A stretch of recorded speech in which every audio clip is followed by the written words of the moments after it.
হরে কৃষ্ণ। প্রিয় শ্রোতাগণ, আজকে অধ্যয়ন করব শ্রীমদ্ ভগবদ্ গীতার 4th অধ্যায়। এর আগে 3য় অধ্যায় আমরা অধ্যয়ন করেছি। আজকে 4th অধ্যায় অধ্যয়ন করব। জ্ঞানযোগ। শ্রী ভগবান উবাচ। পরমেশ্বর ভগবান শ্রীকৃষ্ণ বললেন, আমি পূর্বে সূর্যদেব বিবস্বানকে এই অব্যয় নিষ্কাম কর্মসাধ্য জ্ঞানযোগ বলেছিলাম। সূর্য তা মানব জাতির জনক মনুকে বলেছিলেন এবং মনু তা ইক্ষ্বাকুকে বলেছিলেন। এভাবেই পরম্পরা মাধ্যমে প্রাপ্ত এই পরম বিজ্ঞান রাজর্ষিরা লাভ করেছিলেন, কিন্তু কালের প্রভাবে পরম্পরা ছিন্ন হয়েছিল এবং তাই সেই যোগ নষ্টপ্রায় হয়েছে। সেই সনাতন যোগ আজ আমি তোমাকে বললাম, কারণ তুমি আমার ভক্ত ও সখা এবং তাই তুমি এই বিজ্ঞানের অতি গূঢ় রহস্য হৃদয়ঙ্গম করতে পারবে। অর্জুন উবাচ। অর্জুন বললেন, সূর্যদেব বিবস্বানের জন্ম হয়েছিল তোমার অনেক পূর্বে। তুমি যে পুরাকালে তাকে এই জ্ঞান উপদেশ করেছিলে তা আমি কেমন করে বুঝব? পরমেশ্বর ভগবান বললেন, হে পরন্তপ অর্জুন, আমার ও তোমার বহু জন্ম অতীত হয়েছে। আমি সেই সমস্ত জন্মের কথা স্মরণ করতে পারি, কিন্তু তুমি পারো না। যদিও আমি জন্মরহিত এবং আমার চিন্ময় দেহ অব্যয় এবং যদিও আমি সর্বভূতের ঈশ্বর, তবুও আমার অন্তরঙ্গা শক্তিকে আশ্রয় করে আমি আমার আদি চিন্ময় রূপে যুগে যুগে অবতীর্ণ হই। হে ভারত, যখনই ধর্মের অধঃপতন হয় এবং অধর্মের অভ্যুত্থান হয়, তখন আমি নিজেকে প্রকাশ করে অবতীর্ণ হই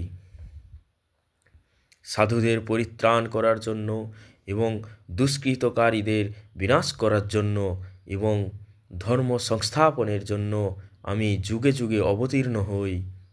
হে অর্জুন, যিনি আমার এই প্রকার দিব্য জন্ম ও কর্ম যথাযথভাবে জানেন, তাকে আর দেহত্যাগ করার পর পুনরায় জন্মগ্রহণ করতে হয় না। তিনি আমার নিত্যধাম লাভ করেন। আসক্তি, ভয় ও ক্রোধ থেকে মুক্ত হয়ে সম্পূর্ণরূপে আমাতে মগ্ন হয়ে একান্তভাবে আমার আশ্রিত হয়ে পূর্বে বহু বহু ব্যক্তি আমার জ্ঞান লাভ করে পবিত্র হয়েছে এবং এভাবেই সকলেই আমার অপ্রাকৃত প্রীতি লাভ করেছে। যারা যেভাবে আমার প্রতি আত্মসমর্পণ করে, আমি তাদেরকে সেভাবেই পুরস্কৃত করি। হে পার্থ, সকলেই সর্বতোভাবে আমার পথ অনুসরণ করে। এই জগতে মানুষেরা সকাম কর্মের সিদ্ধি কামনা করে এবং তাই তারা বিভিন্ন দেবদেবীর উপাসনা করে। সকাম কর্মের ফল অবশ্যই অতি শীঘ্রই লাভ হয়। প্রকৃতির 3টি গুণ ও কর্ম অনুসারে আমি মানব সমাজে 4টি বর্ণবিভাগ সৃষ্টি করেছি। আমি এই প্রথার স্রষ্টা হলেও আমাকে অকর্তা এবং অব্যয় বলে জানবে। কোনো কর্মই আমাকে প্রভাবিত করতে পারে না এবং আমিও কোনো কর্মফলের আকাঙ্ক্ষা করি না। আমার এই তত্ত্ব যিনি জানেন, তিনিও কখনো সকাম কর্মের বন্ধনে আবদ্ধ হন না। প্রাচীনকালে সমস্ত মুক্ত পুরুষেরা আমার অপ্রাকৃত তত্ত্ব অবগত হয়ে কর্ম করেছেন। অতএব তুমিও সেই প্রাচীন মহাজনদের পদাঙ্ক অনুসরণ করে তোমার কর্তব্য সম্পাদন করো। কাকে কর্ম ও কাকে অকর্ম বলে তা স্থির করতে বিবেকী ব্যক্তিরাও মোহিত হন। আমি সেই কর্ম বিষয়ে তোমাকে উপদেশ করব। তুমি তা অবগত হয়ে সমস্ত অশুভ অবস্থা থেকে মুক্ত হবে। কর্মের নিগূঢ় তত্ত্ব হৃদয়ঙ্গম করা অত্যন্ত কঠিন, তাই কর্ম বিকর্ম ও অকর্ম সম্বন্ধে যথাযথভাবে জানা কর্তব্য। যিনি কর্মে অকর্ম দর্শন করেন এবং অকর্মে কর্ম দর্শন করেন, তিনিই মানুষের মধ্যে বুদ্ধিমান। সব রকম কর্মে লিপ্ত থাকা সত্ত্বেও তিনি চিন্ময় স্তরে অধিষ্ঠিত। যার সমস্ত কর্ম প্রচেষ্টা কাম ও সংকল্প রহিত, তিনি পূর্ণ জ্ঞানে অধিষ্ঠিত। জ্ঞানীগণ বলেন যে তার সমস্ত কর্মের প্রতিক্রিয়া পরিশুদ্ধ জ্ঞানাগ্নি দ্বারা দগ্ধ হয়েছে। যিনি কর্মফলের আসক্তি সম্পূর্ণরূপে ত্যাগ করে সর্বদা তৃপ্ত এবং কোনো রকম আশ্রয়ের অপেক্ষা করেন না, তিনি সব রকম কর্মে যুক্ত থাকা সত্ত্বেও কর্মফলের আশায় কোনো কিছুই করেন না। এই প্রকার জ্ঞানী ব্যক্তি তার মন ও বুদ্ধিকে সর্বতোভাবে সংযত করে কার্য করেন। তিনি প্রভুত্ব করার প্রবৃত্তি পরিত্যাগ করে কেবল জীবন ধারণের জন্য কর্ম করেন।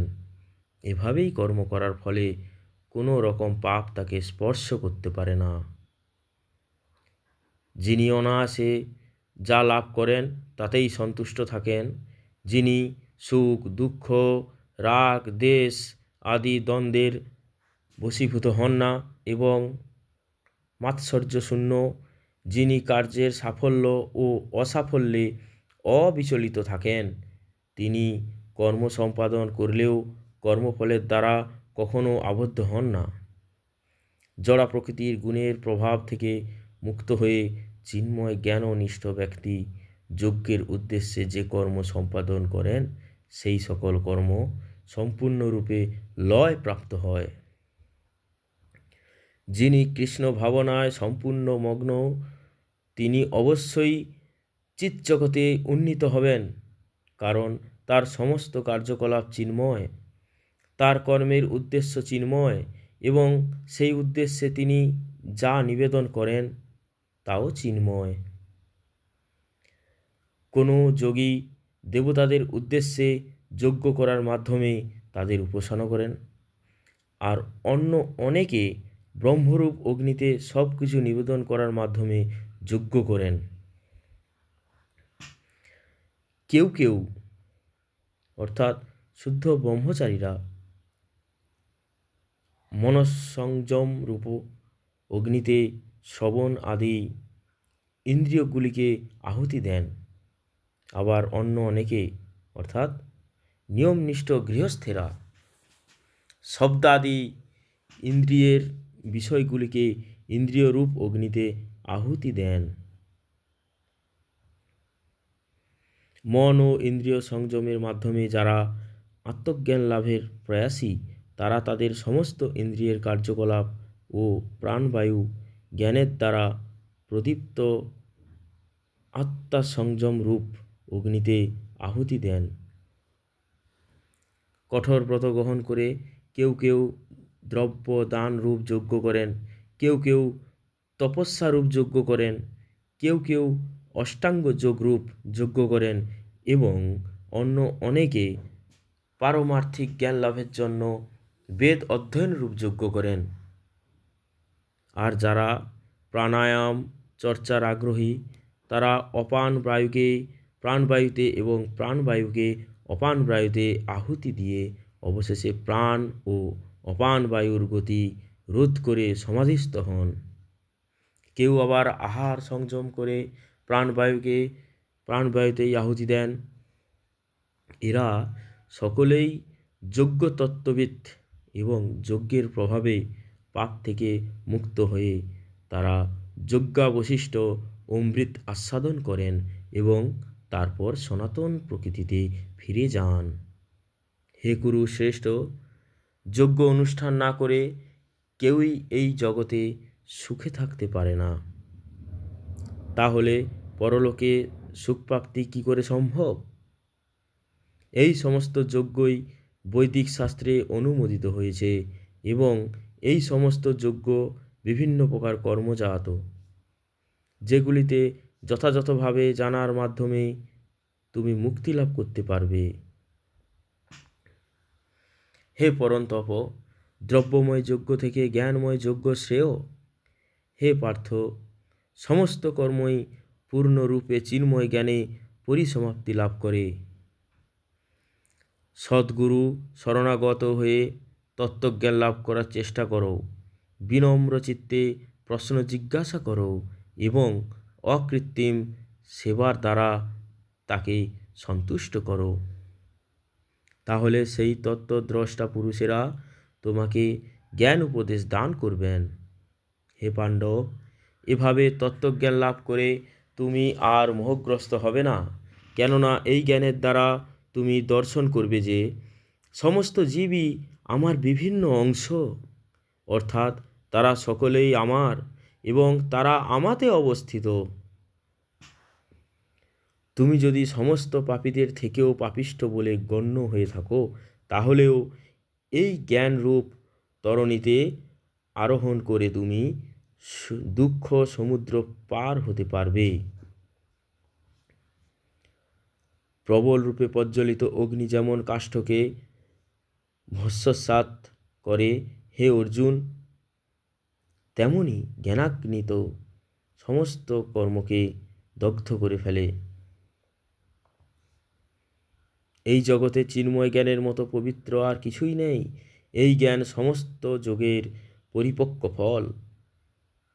ভগবত ভক্তি অনুশীলনের মাধ্যমে যিনি এই জ্ঞান আয়ত্ত করেছেন, তিনি কালক্রমে আত্মায় পরাশান্তি লাভ করেন। সংযতেন্দ্রিয় ও তৎপর হয়ে চিন্ময় তত্ত্বজ্ঞানে শ্রদ্ধাবান ব্যক্তি এই জ্ঞান লাভ করেন। সেই দিব্য জ্ঞান লাভ করে তিনি অচিরেই পরাশান্তি প্রাপ্ত হন। অজ্ঞ ও শাস্ত্রের প্রতি শ্রদ্ধাহীন ব্যক্তি কখনোই ভগবত ভক্তি লাভ করতে পারে না। সন্দিগ্ধ চিত্ত ব্যক্তি ইহলোকে সুখভোগ করতে পারে না এবং পরলোকেও সুখভোগ করতে পারে না। অতএব হে ধনঞ্জয়, যিনি নিষ্কাম কর্মযোগের দ্বারা কর্মত্যাগ করেন, জ্ঞানের দ্বারা সংশয় নাশ করেন এবং আত্মার চিন্ময় স্বরূপ অবগত হন, তাকে কোনো কর্মই আবদ্ধ করতে পারে না।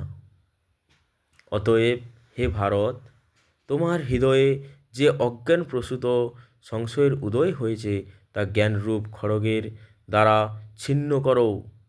যোগাশ্রয় করে যুদ্ধ করার জন্য উঠে দাঁড়াও।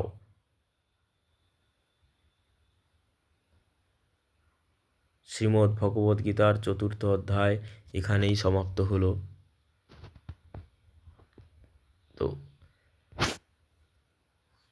তো প্রিয় শ্রোতাগণ, এই শ্রীমদ্ ভগবদ্গীতায় 4th অধ্যায়ে জ্ঞানের কথা, কিভাবে জ্ঞান অর্জন করতে পারবে তা নিয়ে আলোচনা হয়েছে। ভগবান এই জ্ঞান সবার প্রথম সূর্যদেব বেবস্বানকে দিয়েছিলেন। সূর্যদেবের নাম হলো বেবস্বান এবং সূর্যদেব বেবস্বান সেই জ্ঞান মনুষ্যের জনক মনুকে দিয়েছিল এবং মনু তার শিষ্য ইক্ষ্বাকুকে দিয়েছিল। এইভাবে গুরু শিষ্য পরম্পরায় এই জ্ঞান